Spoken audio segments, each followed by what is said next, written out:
की जो हम लोगों ने क्लास ली थी उसमें हमने ओरिएंटेशन वाले टॉपिक पे बात की थी कि अगर कभी भी बेंजीन रिंग पे एक या एक से ज़्यादा ग्रुप्स अगर मौजूद हैं तो उनके मौजूद होने की वजह से प्रोडक्ट पे क्या असर पड़ता है, मतलब ऑर्थो डायरेक्टिंग बनेगा, मेटा डायरेक्टिंग बनेगा, वगैरह वगैरह। ठीक है, चलो आगे बढ़ते हैं। कुछ क्वेश्चंस इसके प्रैक्टिस के लेते हैं। जैसे मान लेते हैं आप लोगों को ये एक बेंजीन रिंग दी हुई है। खैर, बेंजीन रिंग की हमें बार बार नीड पड़ेगी तो एक काम करते हैं, इस बेंजीन रिंग को कॉपी कर लेते हैं। ठीक है, चलो आगे बढ़ो। यहाँ पे मान के चलो मैंने OH लगाया है, यहाँ पे मैंने आप लोगों का OCH3 लगाया है। सबसे पहले तो आप ग्रुप्स के नेचर के बारे में आपको पता होना चाहिए, यानी कि बेसिक GOC के बारे में। तो OCH3 बताओ कैसा रहता है। यह आप लोगों का +R देता है स्ट्रांगली, और साथ ही साथ में बहुत ही वीक तरीके से -I देता है। कल हमने सीखा था कि जो ग्रुप +R देते हैं, यानी कि इस पर्टिकुलर रिएक्शन में, ARSE रिएक्शन में, वो ऑर्थो पैरा डायरेक्टिंग होते हैं। तो मुझे एक बात बताओ, इस OCH3 के रिस्पेक्ट में उसका ऑर्थो कौन है। ये ग्रीन कलर का जहाँ जहाँ मैं डॉट बना रही हूँ ये दोनों उसके ऑर्थो हैं, और उसका पैरा कहाँ है, जस्ट उसके सामने। ठीक है, यानी कि अगर OCH3 को किसी इलेक्ट्रोफाइल को, कोई भी हो सकता है, देखो इलेक्ट्रोफाइल हम लोग आज से इस मैकेनिज्म को पढ़ना शुरू करेंगे, इस नेक्स्ट वाले वीडियो से ही। कोई भी खैर इलेक्ट्रोफाइल हो सकता है। वो इलेक्ट्रोफाइल कहाँ पर आएगा, वो इलेक्ट्रोफाइल अगर आया OCH3 के अकॉर्डिंग तो वो जो 3 ग्रीन कलर के डॉट्स है ना, उनमें कहीं आएगा। चलो एक बार OH के नज़र से भी चीज़ों को देख लो। तो OH क्या है, ये भी +R देता है और ये भी -I देता है, बराबर। अच्छा ठीक है, तो ये भी एक तरीके से ऑर्थो पैरा पोजिशन पर ही भेजेगा। तो OH की नज़र में ऑर्थो पोजिशंस कौन है, ये है। अरे वाह, जो 2 ग्रीन कलर के डॉट्स थे उसी वही वाली सेम पोजीशन वो येलो डॉट्स की भी है। और OH का पैरा पोजीशन कहाँ है, ये है। मतलब इनडायरेक्टली हुआ यहाँ पे क्या हुआ, यहाँ पे ये कि अगर इलेक्ट्रोफाइल को आना है तो इलेक्ट्रोफाइल इस पोजीशन A पर भी आ सकता है, पोजीशन B पर भी आ सकता है, और पोजीशन C पर भी आ सकता है। ठीक है, जो पोजीशंस है इलेक्ट्रोफाइल की वो क्या रहेंगी कि मान के चलते हैं आप लोगों के पास ये बेंजीन रिंग। अच्छा, एक ही बार में तीनों पोजीशन पे नहीं आ जाएगा, ठीक है, अलग अलग केसेस आपको बनाने पड़ेंगे, तीनों में एक एक करते हुए। जैसे हर केस में OH जहाँ है वो तो वहीं का वहीं रहेगा। ठीक है, हर केस में OCH3 जहाँ है वो वहीं की वहीं रहेगी। ठीक है, अच्छा बस आपको एक एक करके वो ग्रीन डॉट्स पर लेकर आना है। जैसे इलेक्ट्रोफाइल को आप कहाँ लेकर आओगे, इलेक्ट्रोफाइल को आपने पोजीशन A पर ले आए, फिर एक बार आपने इलेक्ट्रोफाइल को पोजीशन B पर ले आया, फिर एक बार आपने इलेक्ट्रोफाइल को पोजीशन यहाँ पर लेकर आ गए, ये इस तरीके से। ठीक है, एक ही बार में नहीं, थोड़ा इस तरीके से सोच के काम करना। डन। चलो अभी मैं ना हर बार प्रोडक्ट नहीं बनाऊंगी, मैं सिर्फ ब्लू कलर से ABC मार्क कर दूंगी कि कहाँ कहाँ पे पॉसिबिलिटी है प्रोडक्ट के आने की। ठीक है, चलिए ये अगेन हम लोग, अरे बहुत बड़ी हो गई यार बेंजीन। ठीक है, यहाँ पे एक बेंजीन रिंग बना लेते हैं। इस बेंजीन रिंग से यहाँ पर हमने अटैच करके रखा है CHO, यहाँ पर अटैच करके रखा है NO2। ठीक है, CHO अल्डिहाइड है, तुम अच्छे से जानते हो, -R ये परफॉर्म करता है, और NO2 भैया -R -I ये भी इलेक्ट्रॉन विड्रॉइंग है, दोनों ही इलेक्ट्रॉन विड्रॉइंग है। तो इलेक्ट्रॉन विड्रॉइंग वाले लोग कहाँ पे जाते हैं। अब NO2 अगर एक इलेक्ट्रॉन विड्रॉइंग है तो वो कहाँ पे जाएगा, मेटा पे भेजेगा। अब देखो NO2 के रिस्पेक्ट में, मैं पिंक कलर से कर रही हूँ NO2 को, NO2 के रिस्पेक्ट में ये पोजीशन आपकी ऑर्थो पोजीशंस हैं। ठीक है, आजू बाजू वाली are known as ortho positions, और ऑर्थो की बाजू वाली इज नोन एज मेटा। तो NO2 के रिस्पेक्ट में ये वाली मेटा पोजीशन तो देखो ब्लॉक है, तो NO2 के पास एक ही मेटा पोजीशन ओनली अवेलेबल है, और वो है ये वाली। यानी कि ये NO2 को अगर इलेक्ट्रोफाइल को भेजना है तो वो इस पोजीशन पे भेजेगा। चलिए खैर CHO के रिस्पेक्ट में देखते हैं, CHO भी -R है, मतलब वो भी अगर भेजेगा तो मेटा पोजीशन पर ही भेजेगा। तो CHO के रिस्पेक्ट में मेटा कौन है, CHO के आजू बाजू वाली कौन है, ये दोनों आजू बाजू वाली आर देयर ऑर्थो पोजीशन, और उनके बाजू वाली इज देयर मेटा पोजीशन। तो देखो मेटा पोजीशन NO2 ये तो ब्लॉक है, CHO की एक मेटा पोजीशन तो ब्लॉक है, तो यहाँ तो इलेक्ट्रोफाइल आ नहीं सकता। अच्छा, दूसरी मेटा पोजीशन कौन सी है? दूसरी मेटा पोजीशन है उनकी ये वाली, यानी कि अगर मैं आप लोगों के CHO के रिस्पेक्ट में देखूं तो भी इसी पोजीशन पे इलेक्ट्रोफाइल आने वाला है, और अगर आपके क्या नाम है अल्डिहाइड के रिस्पेक्ट में देखूं तो भी इसी पोजीशन पे इलेक्ट्रोफाइल आने वाला है, यानी कि दोनों इलेक्ट्रोफाइल को एक ही पोजीशन पे भेज रहे हैं। तो इतनी सारी पोजीशंस में से इस पोजीशन पे आके इलेक्ट्रोफाइल लगेगा। जब एक स्टूडेंट एग्ज़ाम देता है ना, वो यहीं पे कंफ्यूज हो जाता है कि इलेक्ट्रोफाइल को कहाँ लगाएंगे। तो इस तरीके से आपको सोचना होगा कि इलेक्ट्रोफाइल को यहाँ लगाएंगे। खैर, ये एक दूसरी बेंजीन रिंग। नेक्स्ट एग्जाम्पल पे आ जाते हैं। OH है यहाँ पर और यहाँ पे CHO है। चलो, अब जैसे मेरे हिसाब से अभी तक तो तुम्हें रट गया होगा यार, इतने एग्जाम्पल्स क्यों आया कि OH कौन सा होता है, आप लोगों का इलेक्ट्रॉन डोनेटिंग ग्रुप होता है, और CHO के बारे में अभी अभी मैंने ऊपर बताया था -R देता है, इसीलिए इलेक्ट्रॉन विड्रॉइंग ग्रुप होता है। ठीक है, ओके। अब अगर वो इलेक्ट्रॉन डोनेटिंग है तो जो OH है वो कहाँ पर खुद को मतलब नए इलेक्ट्रोफाइल को डायरेक्ट करेगा, या तो ऑर्थो पोजिशन पे या तो पैरा। तो OH के रिस्पेक्ट में ऑर्थो पोजिशन क्या है? OH के रिस्पेक्ट में ये दोनों उसकी ऑर्थो हैं और पैरा ये होनी चाहिए थी, बट अनफॉर्चुनेटली ये पोजिशन कैसी है? ब्लॉक है। ठीक है। अच्छा, CHO के रिस्पेक्ट में अगर मैं देखूँ तो CHO एक इलेक्ट्रॉन विड्रॉइंग ग्रुप है, वो मेटा पे जाएगा। अब देखो, ये वाली जो पोजीशन है आजू बाजू की, दीज आर आपकी ऑर्थो पोजिशंस ऑफ CHO, है ना, वो ऑर्थो पोजिशन है CHO की। और CHO की मेटा पोजिशंस कौन सी हैं? CHO की मेटा पोजिशन है ये वाली। तो देखो, बताओ, यानी कि जो भी इलेक्ट्रोफाइल आएगा वो इलेक्ट्रोफाइल उन दोनों पोजीशंस में से कहीं भी आ सकता है, क्योंकि दोनों ही पोजीशंस इक्विवेलेंट है। यहाँ पे दो टाइप के प्रोडक्ट नहीं बनेंगे, यहाँ पे मात्र एक ही प्रोडक्ट बनेगा। ठीक है, ओनली वन प्रोडक्ट। क्योंकि अगर मैं इसको पोजीशन A कहती हूँ तो ये भी मेरी पोजीशन A ही है, उसको पोजीशन B मत कहना। क्यों मैडम, आप उसको पोजीशन B क्यों नहीं कह रहे? क्योंकि दोनों पोजीशन आइडेंटिकल है ना। दूसरी पोजीशन तो हम तब कहते हैं ना जब दोनों पोजीशन डिफरेंट होती हैं। ये तो दोनों ही पोजीशन आपकी कैसी हैं? आइडेंटिकल है। ठीक है, चलो आगे बढ़ो। मैं कैसा है, कोई भी तुमको रूल्स बनाकर नहीं दे रही हूँ। कई किताबों में ऐसे रूल्स लिखे होते हैं कि अगर एक इलेक्ट्रॉन विड्रॉइंग ग्रुप है, अगर दोनों इलेक्ट्रॉन विड्रॉइंग ग्रुप है, एक इलेक्ट्रॉन डोनेटिंग है, दो इलेक्ट्रॉन डोनेटिंग है, मैं ऐसे कोई रूल्स लिखवा के नहीं दे रही हूँ, क्योंकि ज़रूरत नहीं है। ठीक है, क्योंकि ज़रूरत नहीं है। खैर, ये कब हो रही थी बातचीत? जब आप लोगों के क्या नाम है दोनों ग्रुप्स सेम ही पोजीशन पे भेज रहे थे। देखो, पहले वाले क्वेश्चन में OH और OCH3 दोनों ने मिलकर सेम ही पोजीशन चूज की। भले ही दोनों के तरीके अलग थे, OH का अलग था, OCH3 का अलग था, बट एंड रिजल्ट तो दोनों का सेम ही आया ना। CHO का अलग था, NO2 का तरीका अलग था, बट एंड रिजल्ट देखो दोनों का सेम ही आया।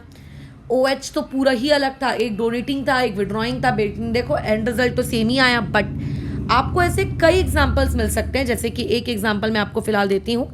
यहाँ पे मान लीजिए OH लगा हुआ है और मान लीजिए यहाँ पे CH3 लगा है। खैर, ये एग्जांपल आई थिंक मैंने कल भी लिया था, बट आज मैं थोड़ा और डिटेल में प्रैक्टिस क्वेश्चंस के साथ बताती हूँ ऐसे केस में समस्या क्या आती है। चलिए देखते हैं।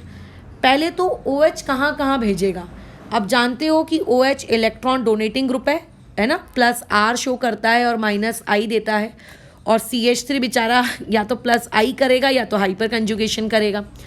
तो अगर OH को मौका मिलेगा तो ऑर्थो पोजिशन पे भेजेगा और पैरा पे। तो देखो, ये दोनों उसकी ऑर्थो पोजिशन है, ये उसकी पैरा पोजिशन है, बट ये वाली पोजिशन उसकी कैसी है? ब्लॉक है। CH3 भी ऑर्थो पैरा पोजिशन पे ही भेजेगा। तो CH3 के लिए उसका ऑर्थो कौन है? Please check. CH3 के लिए उसका ऑर्थो ये है और ये है, और ये उसका पैरा है जो कि वो ब्लॉक है। अब देखो, टेंशन आ गई। कैसे? क्यों मैडम, ये ग्रीन वाले पे भी जा सकता है, ये पोजीशन A, और ये पिंक वाले पे भी जा सकता है, दिस इज पोजीशन B, है ना, दोनों में से कहीं भी जा सकता है। अब हम क्या बोलें, कहाँ जाएगा?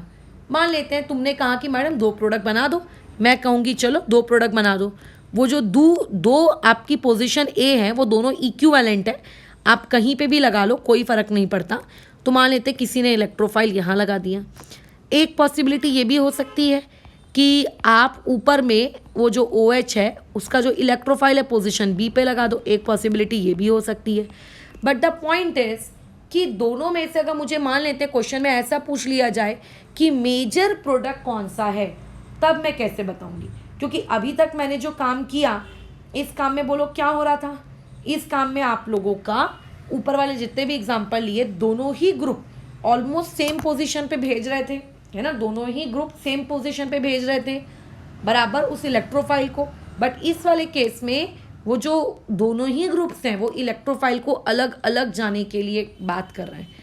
तो ऐसे किसी अगर केस में तुम फंस जाओ, ठीक है, जिसमें आप लोगों के जो दो ग्रुप्स होते हैं वो दोनों के दोनों ग्रुप्स इलेक्ट्रोफाइल को डिफरेंट पोजीशन पे जाने के लिए कहें, तो ऐसे में आप दो केसेस तो बना लोगे, है ना, दो प्रोडक्ट तो बन जाएंगे, कोई दिक्कत नहीं है, डिफरेंट पोजीशन पे आप चले भी जाओगे। बट अब उनकी ओरिएंट मतलब उनका जो मेजर प्रोडक्ट होगा उस मेजर प्रोडक्ट के बारे में तुमको क्या लगता है, क्या होगा उसका मेजर प्रोडक्ट, सोचने वाली बात है। तो ऐसे में क्या करना है, अब यहाँ पे अगर आप ये बोलोगे, जैसा कि मैंने कल की क्लास में बताया था कि जिसको सबसे ज़्यादा नंबर ऑफ वोट्स मिल रहे हो, मतलब जिस पोजीशन पे सबसे ज़्यादा आ रहे हो डॉट्स, आप उस पर्टिकुलर पोजीशन पे अपना मेजर प्रोडक्ट बना दो। बट यहाँ तो सारी ही पोजीशन को एक एक एक एक डॉट मिल रहे हैं, ए को भी एक डॉट मिला है, बी को भी एक डॉट मिला है, मतलब बेसिकली वोटिंग इस बार सेम हुई है। फिर क्या करें, तो ऐसे केस में अब हमको देखनी पड़ती है स्टेबिलिटी। अब हमको क्या करनी पड़ती है, आपको स्टेबिलिटी करनी पड़ती है चेक। तो अब आप क्या करो, स्टेबिलिटी चेक करो, ठीक है। किसकी स्टेबिलिटी चेक करनी है, ऑफ रिएक्शन इंटरमीडिएट। और इस मैकेनिज्म में रिएक्शन इंटरमीडिएट कौन होता है, अरेनियम आयन आप लोगों का रिएक्शन इंटरमीडिएट होता है। आप उस अरेनियम आयन की स्टेबिलिटी क्या करिए, चेक करिए, ठीक है, बराबर। जिसकी स्टेबिलिटी ज़्यादा होगी उसका प्रोडक्ट मेजर होगा, ये ध्यान रखना, ठीक है, वो वाला प्रोडक्ट आपका क्या होगा, मेजर। तो ऊपर वाले क्वेश्चन में जो हम लोगों को समस्या मिली है, इस समस्या का समाधान हम कैसे करेंगे, स्टेबिलिटी के हिसाब से करेंगे। कैसे करेंगे मैडम, स्टेबिलिटी के अकॉर्डिंग। आप एक बार जो आपकी पोजीशन नंबर ए है, आप एक बार वहाँ इलेक्ट्रोफाइल लगा कर देखो। आप एक बार उस पोजीशन नंबर ए में इलेक्ट्रोफाइल लगाने से पहले वहाँ पॉजिटिव चार्ज क्रिएट हुआ होगा ना, आप एक बार वहाँ पे पॉजिटिव चार्ज क्रिएट करके देखो, ठीक है, आप वहाँ पे क्रिएट करके देखो इलेक्ट्रोफाइल के पहले। अच्छा ठीक है, तो अगर मान लेते हैं पोजीशन ए पे इलेक्ट्रोफाइल आ रहा है, तो अगर पोजीशन ए पे इलेक्ट्रोफाइल आ रहा है तो उसी सेम पोजीशन पे पॉजिटिव चार्ज क्रिएट नहीं होता। तुम्हें याद होगी मैकेनिज्म, हमने मैकेनिज्म पढ़ी थी फर्स्ट डे इलेक्ट्रोफिलिक वाली की, क्या थी कि जिस पोजीशन पे इलेक्ट्रोफाइल आता है पॉजिटिव चार्ज उसके बाजू में क्रिएट होता है ना। तो अगर मैं इलेक्ट्रोफाइल को इस पोजीशन पे लगाना चाह रही हूँ तो पॉजिटिव चार्ज दो जगह क्रिएट हो सकता है, एक यहाँ क्रिएट हो सकता है, एक यहाँ क्रिएट हो सकता है। बट इस पोजीशन को कंसिडर मत करो क्योंकि बेसिकली हमें यहाँ पे भी इलेक्ट्रोफाइल लगाना पड़ेगा। चलो खैर मान लेते हैं, दोनों पोजीशंस ले लेते हैं। तो अगर मैं इस पोजीशन के अकॉर्डिंग चेक करूँ तो कितनी पॉसिबिलिटीज़ हो सकती हैं, दो पॉसिबिलिटीज़ हो सकती हैं। कौन सी हैं वो दो पॉसिबिलिटीज़, देखिए ज़रा क्या है आप लोगों का, ये बेंजीन रिंग, यहाँ पे OH, यहाँ पे पॉजिटिव चार्ज आ गया और ये नीचे का CH3 वैसे का वैसे। और दूसरी पॉसिबिलिटी क्या हो सकती है कि आप लोगों का जहाँ पे इलेक्ट्रोफाइल चिपका है जाकर उसकी बाजू वाली पोजीशन एक ये भी तो हो सकती है, तो यहाँ पे पॉजिटिव चार्ज आ गया। सिमिलरली अगर मैं इस पोजीशन के अकॉर्डिंग देखूँ, इस पोजीशन के अकॉर्डिंग क्यों, क्योंकि पोजीशन नंबर बी तो आपने उसी को कहा था ना। फिर तो इस पोजीशन के अकॉर्डिंग अगर मैं देखूँ तो अगेन यहाँ पे कितनी पॉसिबिलिटीज़ हो सकती हैं, अगेन यहाँ पे दो पॉसिबिलिटीज़ हो सकती हैं। अगर मैं दो पॉसिबिलिटीज़ पे बात करूँ तो ये आप लोगों की बेंजीन रिंग, यहाँ पे ऊपर में OH, यहाँ पे CH3 और यहाँ पर बताओ क्या आ जाएगा, यहाँ पे आप लोगों का इलेक्ट्रोफाइल। बट जहाँ इलेक्ट्रोफाइल आता है उसकी बाजू की पोजीशन में पॉजिटिव क्रिएट करना है, तो एक बार यहाँ क्रिएट कर दिया और दूसरे केस में कहाँ क्रिएट कर दिया, ऊपर भी तो, ऊपर वाली जगह भी तो यार बाजू की पोजीशन ही कहलाएगी, एक बार यहाँ क्रिएट कर दिया। ये इतने कॉम्बिनेशंस बने, 4 combinations. Out of them please decide कि विच कॉम्बिनेशन इज बेस्ट, ठीक है, कौन से कॉम्बिनेशन को आप बेस्ट कहेंगे, आप वो डिसाइड करिए, आप वो चेक करिए। ओके खैर हमें देखना है कि कौन सा वाला कॉम्बिनेशन बेस्ट है ना। अच्छा तो ऐसे वाले केस में, अच्छा तुम चाहो तो यहाँ इलेक्ट्रोफाइल दे सकते हो। चलो यहाँ पे, अरे कहाँ दे रही हूँ मैं, एक मिनट, हाँ तुम चाहो तो यहाँ पे इलेक्ट्रोफाइल दे दो कि यहाँ इलेक्ट्रोफाइल लगाए तो उसकी बाजू की पोजीशन, यहाँ इलेक्ट्रोफाइल लगा होगा तभी वो उसकी बाजू की पोजीशन है, इसको हटा दो। यहाँ पे इलेक्ट्रोफाइल लगाओ, अब डिसाइड करो कि कौन सी पोजीशन बेस्ट है। ठीक है, देख लेते हैं। तो देखो, सबसे पहले जो आपको चीज़ें चेक करनी है, इसके वर्सेस इसमें चेक करनी है। अब एक बात बताओ, यहाँ पे जो ये पॉजिटिव चार्ज लगा है, इस पॉजिटिव चार्ज को तुरंत ऑक्सीजन के ऊपर जो लोन पेयर्स हैं वो स्टेबलाइज कर लेंगे। हाँ, कैसे? With the help of plus R. बिल्कुल सही कह रहे हैं, बिल्कुल। अच्छा, आजू बाजू के जो कार्बन है, ये जो आजू बाजू के कार्बन है, या हाइपर कंजुगेशन से भी उसको स्टेबल कर लेंगे, बिल्कुल कर लेंगे। अच्छा, अगर मैं इस पॉजिटिव चार्ज की बात करूं तो क्या इस पे कोई रेजोनेंस लग रही है? यहाँ कोई रेजोनेंस नहीं है। यहाँ पे सिर्फ आजू बाजू के कार्बन हो सकता है मे बी, ठीक है, हाइपर कंजुगेशन से उसको स्टेबल कर ले, जो कि यहाँ पे ना तो कोई रेजोनेंस लगेगी, ठीक है, और ना ही यहाँ पे कोई आप लोगों का हाइपर कंजुगेशन होगा। क्योंकि हाइपर कंजुगेशन के लिए क्या चाहिए? sp3 हाइब्रिडाइज कार्बन चाहिए विथ हैविंग अल्फा हाइड्रोजन। खैर, तो वैसे तो हाइपर कंजुगेशन यहाँ भी नहीं लग रही, तो यहाँ तो कुछ भी नहीं हो रहा। तो इन दोनों में अगर मैं कंपटीशन करूँ तो इसको तो देखो हमने रिजेक्ट कर दिया। Similarly same ground of basis पे इसको भी रिजेक्शन मिल जाएगा। तो अब दो ही कॉम्पिटिटर बचते हैं, एक ऊपर वाला और एक आपका ये वाला। Now decide. तो देखो, यहाँ पे जो ये पॉजिटिव चार्ज है, इस पॉजिटिव चार्ज को सिर्फ और सिर्फ स्टेबलाइज किया जा रहा है इस CH3 के द्वारा, वो भी प्लस आई की मदद से, और वो भी हाइपर कंजुगेशन की मदद से। क्या ये बात समझ में आ रही है? तो बताओ कि प्लस आई और हाइपर कंजुगेशन से ज़्यादा स्टेबिलिटी मिलेगी कि रेजोनेंस से ज़्यादा स्टेबिलिटी मिलेगी? तो जिस इंसान ने GOC पढ़ा है उसको पता होगा कि रेजोनेंस से ज़्यादा स्टेबिलिटी मिलती है, यानी कि ये वाला जो आपका है ये आप लोगों का मोर स्टेबल है। एक ऑर्डर होता है ना स्टेबिलिटी का, प्लस आई से बड़ा हाइपर कंजुगेशन से बड़ा रेजोनेंस से बड़ी एरोमेटिसिटी, तो बस ये वही है। तो यानी कि ऊपर वाला स्ट्रक्चर स्टेबल है, और अगर वो वाला स्ट्रक्चर स्टेबल है और कोई अगर मुझे मेजर प्रोडक्ट लिखने को कहेगा तो मैं कहूँगी कि यहीं पे आके इलेक्ट्रोफाइल लगेगा, यहाँ पे आके इलेक्ट्रोफाइल को लगाओ, ठीक है। यानी कि यहाँ पर इलेक्ट्रोफाइल के लिए मेजर प्रोडक्ट हम किसको घोषित कर रहे हैं? इसको मेजर घोषित कर रहे हैं, और इसको हम लोग क्या घोषित कर रहे हैं? आपका माइनर। थोड़ा सा लेंदी जाता है प्रोसीजर, बट बेटर होगा कि प्रोसीजर के थ्रू जाओ, बिना किसी तुक्का टपोली के। वो काम मत करना, तुक्का वुक्का मारने वाला काम बिल्कुल मत करना। 2 मिनट लगेगा। एक बार जब एक इंसान की प्रैक्टिस हो जाएगी तो उससे भी कम समय लगेगा। चलो खैर, नेक्स्ट क्वेश्चन में आते हैं। ये आप लोगों के पास बेंजीन रिंग है, यहाँ ऊपर CHO और यहाँ पे आप लोगों का NO2, और मैं एक इलेक्ट्रोफाइल को लाना चाह रही हूँ। चलो इस बार मैं इलेक्ट्रोफाइल लाना चाह रही हूँ NO2 पॉजिटिव। तुम्हें लगेगा कि अरे मैडम NO2 निगेटिव सुना, NO2 पॉजिटिव थोड़ी ना होता है। हम जनरेट करेंगे ना, इसके बाद वाली क्लास से मैं तुमको इलेक्ट्रोफाइल जनरेट करना सिखाऊंगी ना, तो इसी को तो नाइट्रेशन कहते हैं। बोलो क्या क्या पॉसिबिलिटीज़ होंगी? ओके, देखते हैं। अगर CHO की नज़र से देखा तो CHO क्या है? एक इलेक्ट्रॉन क्या है? डोनेटिंग की विड्रॉइंग। ये आपका इलेक्ट्रॉन विड्रॉइंग ग्रुप है ना, -R करता है। कहाँ भेजेगा? मेटा पे भेजेगा।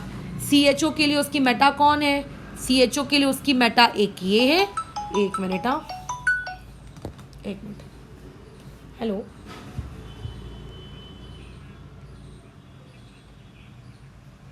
हाँ जी, मेरी एक्चुअली बात हो गई है। मैंने कोविड की वैक्सीन के लिए कांटेक्ट किया था, तो मैं थर्सडे या फ्राइडे को आना चाह रही हूँ जी। Okay, thank you. ओके, तो अभी आगे NO2 पॉजिटिव, ठीक है, कैसे जनरेट होगा उस बारे में सोचेंगे।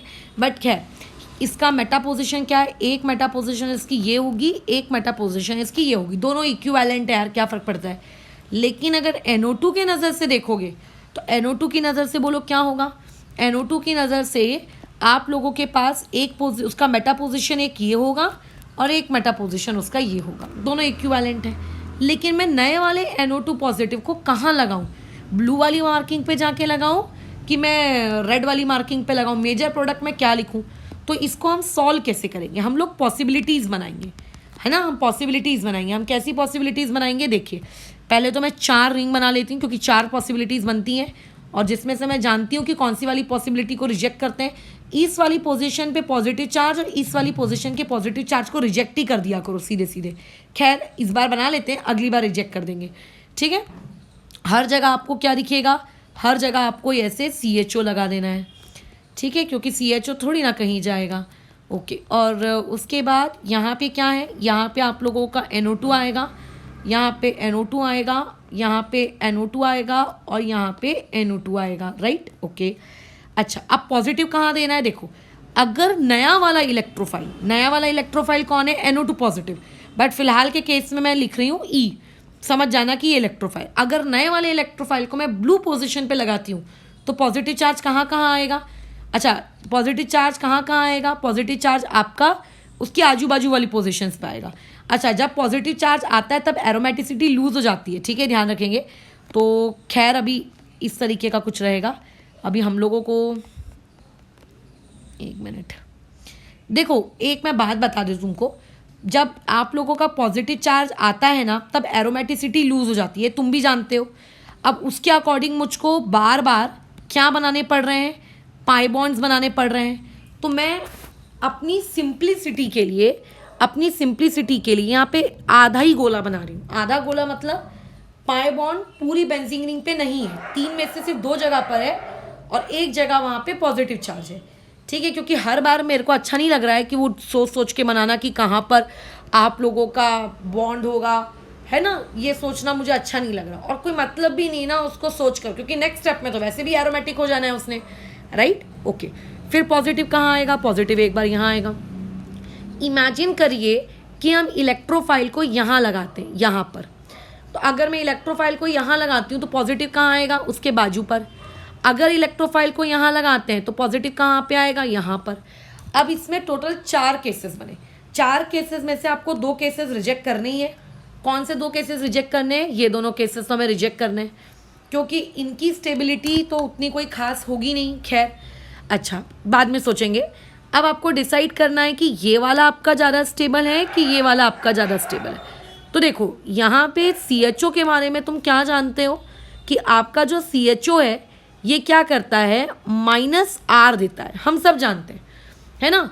अच्छा, NO2 भैया ये भी -R और -I देता है। बट कल के दिन तुम्हें एक लिस्ट मैंने लिखवाई थी जिसमें बातचीत हम रिएक्टिविटी के रिस्पेक्ट में कर रहे थे। इस रिएक्टिविटी के रिस्पेक्ट में जब हमने बातचीत की थी तो मैंने वहाँ लिखवाया था तुमको कि सबसे स्ट्रॉन्ग डीएक्टिवेटिंग ग्रुप जो होता है वो NO2 होता है। मतलब NO2 बहुत ही ताकत से इलेक्ट्रॉन खींचता है as compare to aldehyde, ketone and all.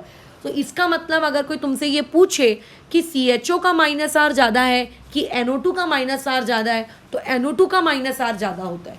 और हम लोग जो AR-SE रिएक्शन पढ़ रहे हैं, AR-SE रिएक्शंस में हमें इलेक्ट्रॉन देने वाले ग्रुप चाहिए। इसका मतलब आप लोगों का NO2 तो अच्छा नहीं है, वैसे तो CHO भी अच्छा नहीं है, बट बात कंपैरिजन की जा रही है। तो ज़्यादा इलेक्ट्रॉन कौन खींच रहा है, NO2 खींच रहा है। तो NO2 को मेजर प्रोडक्ट नहीं बनाएंगे, मेजर इसको बनाएंगे। यानी कि अगर मुझे इसका आंसर लिखना है तो बताइए आंसर कैसा लिखेगा। सिंपल, बेंजीन रिंग का CHO जहाँ था वहाँ वो वैसे का वैसी, उसका NO2 जहाँ था वैसे का वैसी, और जो नया वाला NO2 है वो नया वाला NO2 यहाँ आएगा। ये इस तरीके से पेपर में, एग्ज़ाम में चीज़ों को सोचना पड़ता है। चलो नेक्स्ट क्वेश्चन की तरफ मूव करते हैं। खैर आगे बढ़ो। क्या आपको दिया हुआ है, आपको ये एक बेंजीन रिंग दी हुई है। इस बेंजीन रिंग की इस पोजीशन पे OH है और इस पोजीशन पे मान लेते हैं NO2 है, ठीक है। अच्छा, अगर मैं OH की नज़र से देखूँ तो OH कहाँ कहाँ पे भेजेगा नए वाले इलेक्ट्रोफाइल को, ऑर्थोपैरा। तो ये जो रेड कलर से मैं मार्क कर रही हूँ ये OH की नज़र से मैं मार्क कर रही हूँ, है ना। अगर मैं NO2 की नज़र से देखूँ कि NO2 कहाँ पे भेजेगा, तो NO2 क्योंकि एक इलेक्ट्रॉन विड्रॉइंग ग्रुप है तो वो कहाँ पे भेजेगा, वो मेटा पे भेजेगा। अब देखो NO2 की एक मेटा मैं पिंक कलर से डिनोट कर रही हूँ, ये है, और ये पोजीशन तो ब्लॉक है, तो उसके पास एक ही मेटा वाला ऑप्शन बचता है। बोलो कौन सा बचता है ऑप्शन, ये वाला। सो देखो यहाँ पे टोटल 4 पोजीशंस हैं, मतलब टोटल 3 पोजीशन है। पोजीशन नंबर ए जो कि, अच्छा नहीं, यहाँ पे टोटल 4 है। इस बार आप दोनों ऑर्थो को सेम नहीं कह सकते क्योंकि लेफ्ट वाली जो ऑर्थो है वो OH के बाजू में है और कार्बन है, और जो राइट वाली ऑर्थो है वो OH और NO2 के बीच में है। तो इस बार दोनों ऑर्थो अलग है। अच्छा, एक ये C वाली पोजीशन है और एक ये D वाली पोजीशन है। इस बार टोटल आप लोगों को 4 पॉसिबिलिटीज़ मिल रही हैं। अब इन चारों में से मेजर कौन होगा, चलो देखते हैं, इसका सॉल्व करने की कोशिश करते हैं। 4 केसेस बना लेते हैं। इस बार तो वैसे 8 केसेस बनते, जब 2 पॉसिबिलिटीज़ होती थी तो 4 केसेस बनते थे। इस बार 4 पॉसिबिलिटीज़ है तो 8 केसेस बनेंगे। बट उनमें से हम वो केसेस काट रहे हैं जिन केसेस में पॉजिटिव चार्ज डायरेक्ट कार्बन पे आ जाता है और उस कार्बन पे कोई ग्रुप भी नहीं होता, उस केस को हम इग्नोर करते हैं। खैर, अगर मैं पोजीशन नंबर ए पर इलेक्ट्रोफाइल लगाती हूँ तो पोजीशन नंबर ए पर इलेक्ट्रोफाइल लगाने से आप लोगों का पॉजिटिव चार्ज कहाँ आएगा, एक OH वाले कार्बन पे आएगा, है ना, और एक पोजीशन नंबर सी पे आएगा। तो पोजीशन नंबर सी पर क्योंकि कोई ग्रुप नहीं है तो हम उस पोजीशन को इग्नोर कर रहे हैं और यहाँ पे लगा रहे हैं पॉजिटिव चार्ज। अगर पोजीशन नंबर, ठीक है, बी पर इलेक्ट्रोफाइल आता है, अगर पोजीशन नंबर बी पर इलेक्ट्रोफाइल आता है तो पोजीशन नंबर बी के अकॉर्डिंग, ठीक है, बताओ आप पॉजिटिव चार्ज कहाँ कहाँ दे सकते हो। आप पॉजिटिव चार्ज एक OH पे दे सकते हो और एक बाजू में दे सकते हो। बाजू में बोलो कहाँ पर, बाजू में NO2 वाले कार्बन के ऊपर। ये 2 पॉसिबिलिटीज़ हो गई। इसमें मैं दूसरी पॉसिबिलिटी को इसीलिए ड्रॉ कर रही हूँ क्योंकि वहाँ पे पॉजिटिव चार्ज एक ऐसे कार्बन पे आ रहा है जिससे ग्रुप अटैच्ड है। हमें उन्हीं कार्बन को रखना है, जिनसे ग्रुप अटैच नहीं है उन्हें इग्नोर करना है। अगर पोजीशन नंबर डी पर इलेक्ट्रोफाइल आता तो बताओ पॉजिटिव चार्ज कहाँ क्रिएट कर सकते हो, उसके बाजू में। बाजू में मतलब एक NO2 पे क्रिएट करवा सकते हो और एक इस पोजीशन पे क्रिएट करा सकते हो, जिसको हम सी कहते हैं, जिसको मैं रिजेक्ट कर रही हूँ अगेन। ठीक है, ओके, कोई दिक्कत नहीं है। अच्छा, अगर पोजीशन नंबर सी पे इलेक्ट्रोफाइल आए, मतलब यहाँ पर अगर इलेक्ट्रोफाइल आ जाए तो इस इलेक्ट्रोफाइल की वजह से पॉजिटिव चार्ज कहाँ क्रिएट होगा, एक बार यहाँ क्रिएट होगा, देखो कोई ग्रुप नहीं है, एक बार यहाँ क्रिएट होगा जहाँ कोई ग्रुप नहीं है। तो इस पूरे केस को ही हमने काट दिया, इस पूरी पॉसिबिलिटी को ही हमने काट दिया। यानी कि चाहे कुछ भी हो जाए, पोजीशन नंबर सी पर, सी है ना, हाँ, पोजीशन नंबर सी पर तो इलेक्ट्रोफाइल नहीं आएगा। ठीक है, पोजीशन नंबर सी पर तो नहीं आएगा, क्योंकि अगर आएगा भी तो वो एक्सट्रीमली माइनर होगा, वो एकदम एक्सट्रीमली क्या होगा, माइनर केस में काउंट होगा, एक्सट्रीमली माइनर। अच्छा चलो ठीक है, और क्या करना है। अच्छा देखो, ये वाली पोजीशन और ये वाला, ये तो दोनों सेम है। इनमें से आप किसी एक के बारे में ही बात करो, ये दोनों तो सेम ही है ना। दोनों में क्या डिफरेंस है बताओ। हाँ, एक डिफरेंस है ना, इलेक्ट्रोफाइल यहाँ, एक बार इलेक्ट्रोफाइल यहाँ, ये डिफरेंस है, लेकिन पॉजिटिव चार्ज तो वहीं पर है ना। तो देखो ये वाला केस अब रिजेक्ट कर दो। क्यों इस केस को रिजेक्ट कर दें, देखो ये दोनों सेम है क्योंकि पॉजिटिव चार्ज NO2 के पास है, बट इलेक्ट्रोफाइल अटैच कहाँ हो रहा है वो अलग है। तो इस केस को हम इसलिए रिजेक्ट कर रहे हैं क्योंकि यहाँ पे स्टेरिक हिंड्रेंस हो सकती है, और अगर मान लेते हैं ये होगा भी तो बहुत ही माइनर क्वांटिटी में होगा, इस बाजू वाले के जैसे ये दोनों माइनर होंगे। So out of total 5 possibilities 2 बहुत ज़्यादा माइनर होंगे, वेरी वेरी वेरी माइनर। अच्छा, अब बचती हैं 3 पॉसिबिलिटीज़। इन 3 पॉसिबिलिटीज़ में से आप देखिए सबसे स्टेबल कौन है। ओके, तो देखो अगर मैं इसकी बात करूँ और अगर मैं इसकी बात करूँ, तुम्हें नहीं लगता कि ये जो दोनों पोजीशंस हैं ये आपकी सेम है, इनमें कुछ भी डिफरेंस नहीं है। OH के ऊपर पॉजिटिव चार्ज बराबर, बस फ़र्क इतना है कि यहाँ पे इलेक्ट्रोफाइल अलग है और यहाँ पे इलेक्ट्रोफाइल अगेन स्टेरिक हिंड्रेंस दे रहा है OH और NO2 के बीच में होके, इसीलिए इसको भी हमने रिजेक्ट कर दिया। क्यों, क्योंकि ये भी माइनर में चला जाएगा। हे राम, इसको भी रिजेक्ट कर दिया, बिल्कुल। तो अब तो 2 ही बचता है, एक बचता है ये और एक बचता है ये, बराबर। अच्छा, इन दोनों में अगर तुम्हें डिसाइड करना हो कि कौन ज़्यादा स्टेबल है, तो अब मुझे बताओ OH ये क्या कर रहा है, ये +R के वाया उस पॉजिटिव को इलेक्ट्रॉन दे रहा है और ये NO2 -R के वाया इलेक्ट्रॉन खींच रहा है, बताइए। तो इसीलिए सबसे मेजर कौन होगा, सबसे मेजर ये होगा, ये होगा आप लोगों का मेजर प्रोडक्ट। ये ऐसे डिसाइड करते हैं। उसके बाद अगर किसी को तुम्हें देना है तो फिर तुम इसको दोगे B रैंकिंग, और उसके बाद तो देखो खैर माइनर्स की कोई सीमा है नहीं, आप और भी माइनर्स क्रिएट कर सकते हो, तो उस पर तो हम लोग नहीं जा रहे हैं कि कहाँ कहाँ आप माइनर क्रिएट कर सकते हो वगैरह वगैरह। ठीक है, तो ये इस तरीके का काम होता है, इस तरीके से हम लोग इसमें काम करते हैं, ये हमारा पूरा काम करने का तरीका होता है। ओरिएंटेशन वाला टॉपिक जो कि बहुत ही आसान टॉपिक है, इसमें ऐसा कुछ भी नहीं है जो नहीं समझ में आए। हाँ, थोड़ा सा अपना दिमाग थोड़ा सा आपको खुला रखना पड़ेगा। आप ये एक्सपेक्ट करोगे कि दिमाग पूरा बंद रख के ये वाला काम करे और ऐसा कोई रूल हो जिस रूल को आप सिखा दो जादू की छड़ी और उस रूल के वाया हम ये टॉपिक समझ जाएं, तो ये पॉसिबल ही नहीं है। ठीक है, वो पॉसिबल ही नहीं है। इसमें आपको पॉसिबिलिटीज़ देखनी पड़ेंगी कि किस पॉसिबिलिटी में आपको सबसे स्टेबल चीज़ मिल रही है और किस पॉसिबिलिटी में नहीं मिल रही है। ठीक है, और फिर उसके अकॉर्डिंग तुम्हें काम करना पड़ेगा। बराबर। चलो आगे बढ़ते हैं और ओरिएंटेशन वाले सवालों की तरफ।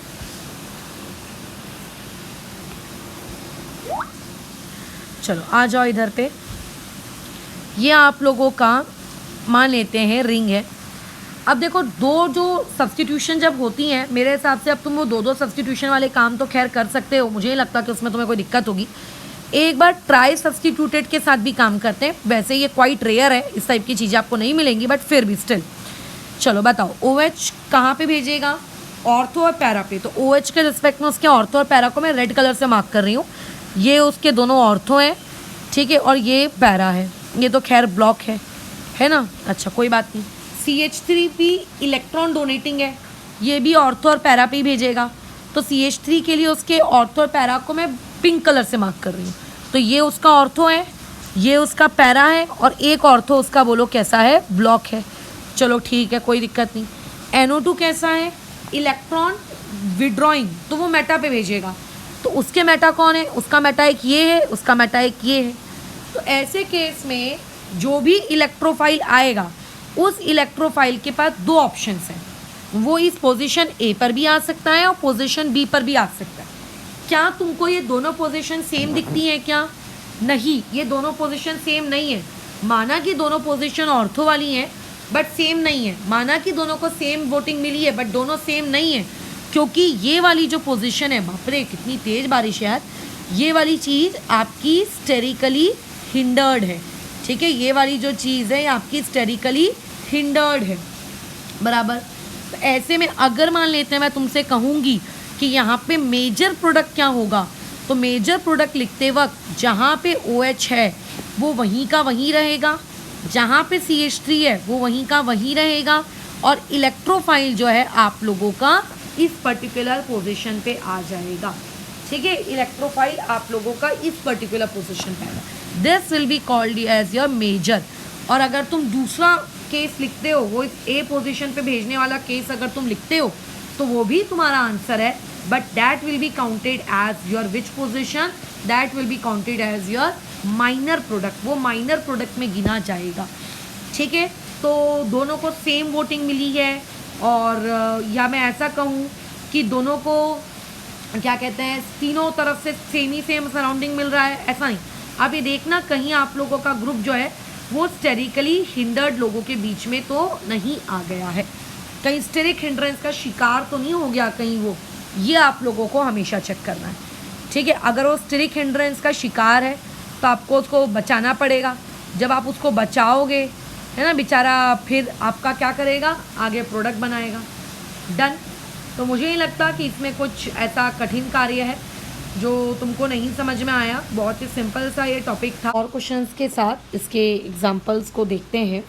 जैसे मान के चलो, ये आप लोगों के पास बेंजीन रिंग है, ये आप लोगों के पास एक दूसरी बेंजीन रिंग है, और यहाँ पे मान लो NO2 है। अब अगर किसी ने तुमसे पूछा कि इलेक्ट्रोफाइल को तुम कहाँ लगाओगे, तो ये तो हम जानते हैं कि AR वाली जो रिएक्शंस होती हैं, इनमें इलेक्ट्रोफाइल हमेशा इलेक्ट्रॉन रिच जगह पे लगाया जाता है। तो कैसा है, आपकी जो ये एक बेंजीन रिंग है, ये बेंजीन रिंग पर तो NO2 लगा हुआ है जो पूरी तरीके से इलेक्ट्रॉन खींचना चाह रहा है, और यहाँ पे कुछ भी नहीं लगा। मतलब आप ये मान के चलो ये नॉर्मल या फिर मैं कहूँ न्यूट्रल स्पीशीज़ है। तो ऐसे में रिच कौन हुआ? आपकी न्यूट्रल वाली हुई ना।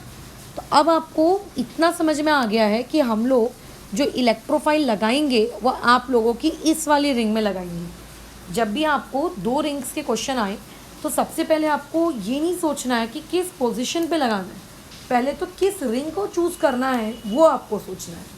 फिर एक बार जब रिंग चूज़ हो जाएगी तो उस रिंग के किस पोजीशन पे लगाना है ऐसा सोचना है। ठीक है, तो अभी मैंने न्यूट्रल वाली रिंग को चूज़ किया। इस न्यूट्रल वाली रिंग के पास देखिए कितनी पोजीशंस हैं।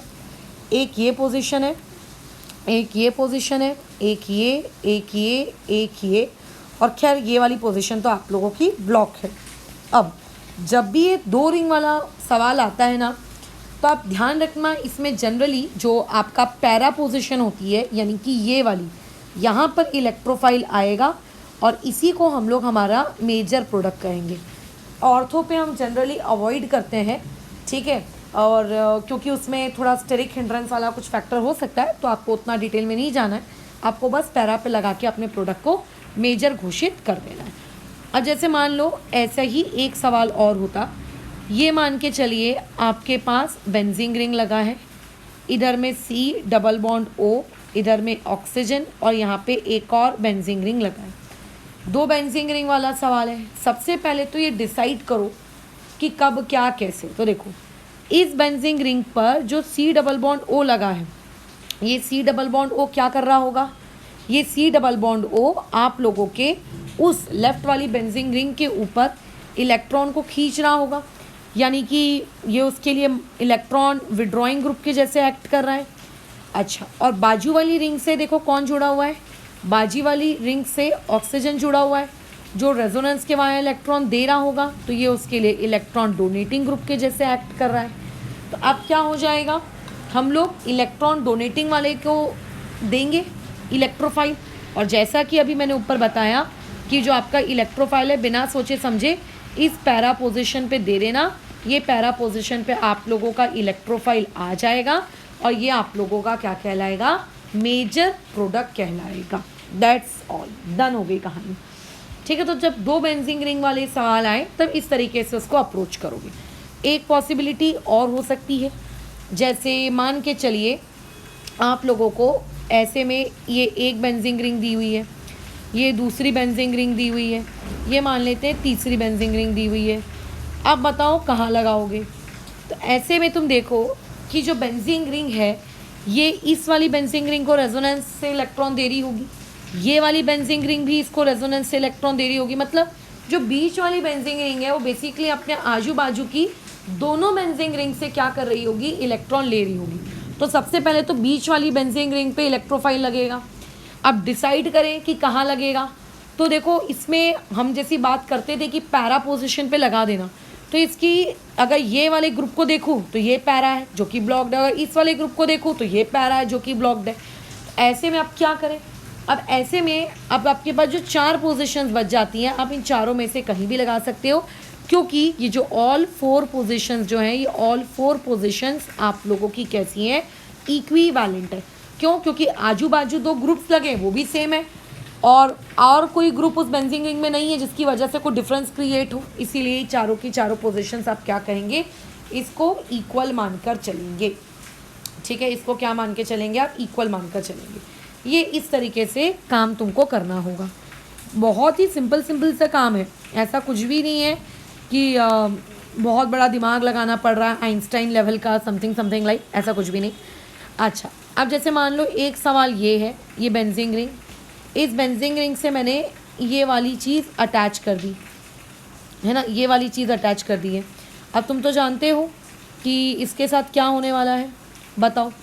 इसमें हम अच्छे से जानते हैं कि ये पायरोल टाइप एक चीज़ है, और जब ये पायरोल टाइप चीज़ होती है ना, जब ये पायरोल टाइप चीज़ होती है, तो पायरोल टाइप चीज़ में आपके रिंग पर कौन सा चार्ज घूमता है, निगेटिव चार्ज।